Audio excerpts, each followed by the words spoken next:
Young Estella was born in 1964 with half black and half white hair. She has always had a rather fierce attitude and a creative passion. Her mother, Catherine, calls her Cruella after noticing. Estella promised to behave at a private school Catherine brings her. Still, the other kids make fun of her because of her hair. Her only friend is another female called Anita as well, along with a puppy she discovers and labels Buddy.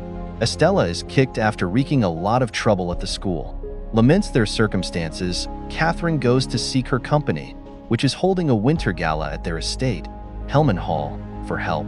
Estella is told to remain in the car by Catherine, but she briefly leaves to take in the celebration. Sneaking into the mansion, Estella and Buddy find her, always passionate about fashion, in wonder of all the gowns and outfits at the event.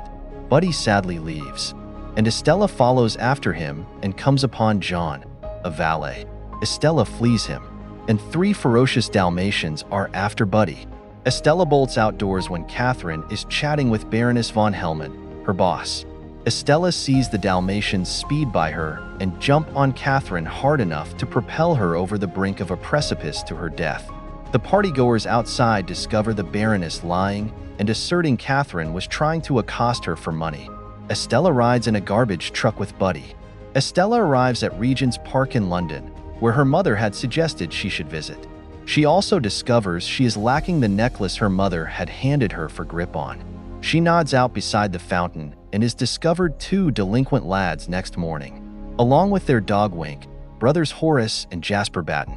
They run across Estella and start to swipe from the fountain. Jasper finds her lacking a family, and when an officer arrests them, the 3 flee together. Estella comes to hide with the lads, and Jasper advises Horace to keep her close by, because having a daughter can make her look to be an innocent diversion to those folks they intend to plunder.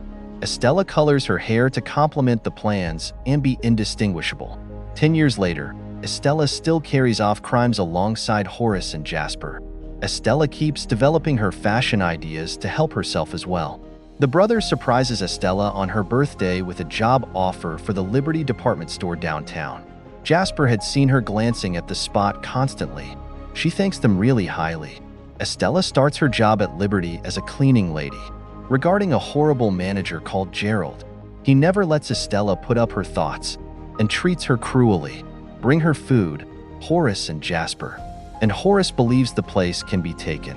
Still, Estella wants to work honestly, just to have the garbage she is removing dumped onto her when the bag tears open. Gerald then calls her back in, tells her to tidy overnight. That evening, she pilfers a vodka bottle from his office, then proceeds to view the window display, which Estella finds ugly. Estella wakes up next to the window hungover, along with Horace, Jasper, and other customers seeing the exhibit, which Estella drastically altered to better fit her aesthetic. Gerald sees and gets ready to blast Estella, till he finds out the store owner, the Baroness, is on her way. Estella covers with Jasper and Horace, who then take some treats and nick Gerald's wallet. Actually enjoying it, the Baroness wonders who did the window display. Estella is the offender according to Gerald, and is being sacked as well. She rather tells her helper Jeffrey, though, to hand Estella her business card. Estella goes off celebrating going on up with the Badoons. Estella starts working for Baroness at her residence, developing thoughts and designs for clothing. She picks out right away that the Baroness is a soulless, frigid woman. She solely faults the output of her companies and exhibits somewhat sociopathic behavior, such cutting the sleeves off Estella's design using a razor, not caring either when she unintentionally nicks Estella's hand. Following employment, she pauses by a store run by Artie. Estella likes his style, hence who fast becomes acquainted with her. She also sees a scarlet garment the Baroness created in the window. Over her working career, Estella demonstrates the Baroness that she really does have a knack for design.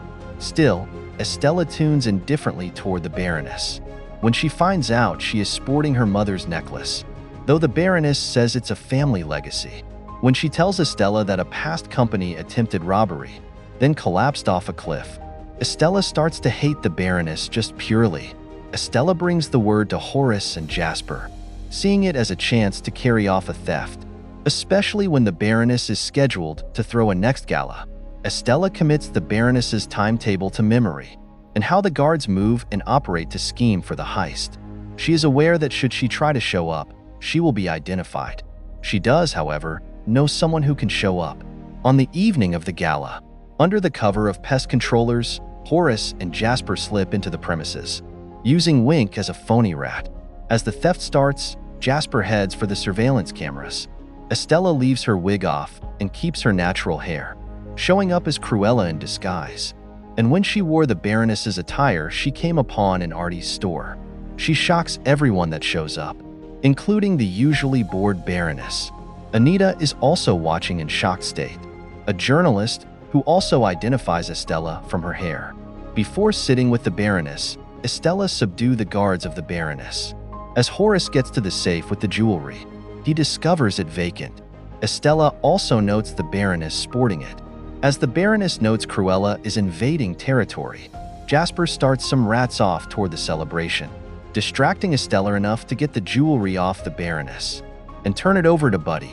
The Baroness's Dalmatians unfortunately come out, and one of them tries to undo it from Buddy, then swallows it. The Baroness is controlling the canines with a whistle, Estella notes. She applied this also at Catherine's death. In other words, the Baroness called upon her hounds specifically to murder Catherine. Following the trailer of their truck, Estella hotwires a car to escape the Badoons and their hounds. Estella pauses to sob over the knowledge that her boss killed her mother. Early tomorrow morning, Estella is still behaving as her Cruella character, getting Jasper and Horace ordered to pilfer the Baroness's pets. One of them can sew past the necklace. Estella then leaves for Anita's employment, still Cruella, and orders her to share her personal achievements with others. In line with this, as they are getting baths, Horace and Jasper discover the Dalmatians, and they persuade them to come out using Wink as lure. Before hauled away in a vehicle, Cruella starts to crash many more Baroness gatherings shortly, and with Anita writing it for the paper, Cruella starts to take fashion front stage, totally undermining and overshadowing the Baroness. She becomes more and more restless, even firing her attorney Roger for not getting Cruella arrested, then orders Estella to create a fresh design for a forthcoming spring collection show. Estella designed the dress and orders a unique material. This the Baroness finds really impressive. She intends to claim credit for it, but Estella has Horace and Jasper slip into Baroness's residence, then stir things to give it the impression that Cruella sought to enter, taking the Baroness to have her gowns kept in a very secret vault. Back home, Estella's growing conceit has started to sour her connection with Horace and Jasper. The Baroness shows her spring collection. Still, when they open the vault, a swarm of moths bursts forward, having perused practically all the gowns. This is so because unique cocoons were the fabric Estella used to create her garment. Aside from Horace and Jasper, supported by Artie, put up a real performance, where Artie voices, "I wish to be your dog." Then Cruella shows up sporting a Dalmatian fur outfit, leading the Baroness to believe Cruella killed her dogs. When Estella gets back at home, she discovers Jasper and Horace chained up. With the Baroness and her henchmen determined Cruella is Estella, the henchman hooks Estella to a chair. Estella retorts, she knew the Baroness killed her mother, but by her words, she is supposed to have killed people, when she doesn't know right away who Estella is referring to. With the Baroness expecting Horace and Jasper, framed for burning Cruella in a fire, she goes from Estella, including Buddy and Wink to burn. Estella, though, notices an enigmatic man approaching to pick her up. The place collapses, and word of Cruella's death travels. Estella finds herself in John's house waking, with Buddy and Wink as well. He brings her the necklace Catherine wore. Tell her it has been completely bleached as well, which shocked Estella. It also has a box's key. Within the box is an Estella birth certificate. John then tells us the Baroness is Estella's actual biological mother. Though the Baron did want for children, the Baroness felt her achievements would be hampered by motherhood.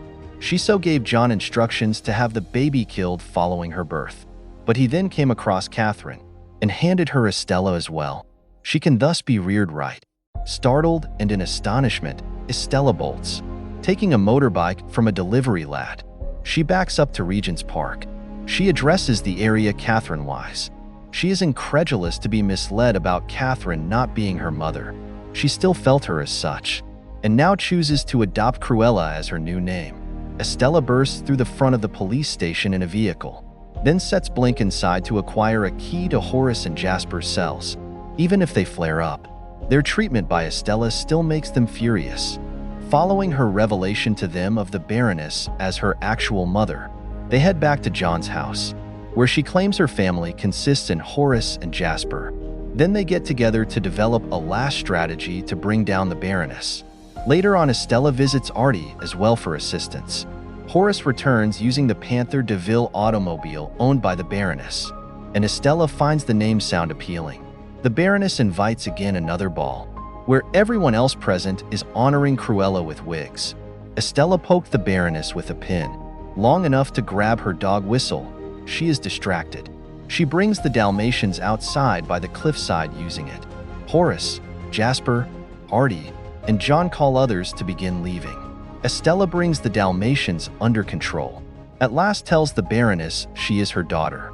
The Baroness once more claims responsibility for Estella's brilliance and poses as wanting to run the company alongside her. She walks up to her looking like she would hug her, but rather drives Estella over the brink. Everybody may observe this. Estella fortunately got ready for this, and she stops her fall with a parachute. As the Baroness is being taken into custody, Cruella comes, once more shockingly surprise everyone. Through story, Estella shows Cruella her will bequeathed, knowing Baroness would attempt murder of her, which leaves her with the money of her mother now. Cruella honors Estella at her funeral, then gets Horace and Jasper plus Buddy, wink, and the recently returned Dalmatians from the estate. Together among the crew are John and Artie. Cruella promises the brothers she has some major ideas in mind. At Roger's house, Cruella leaves a Dalmatian puppy named Pongo, also another named Perdita in Anita's house. Roger, who turned into a songwriter lately, starts to pen the famous theme tune for Cruella.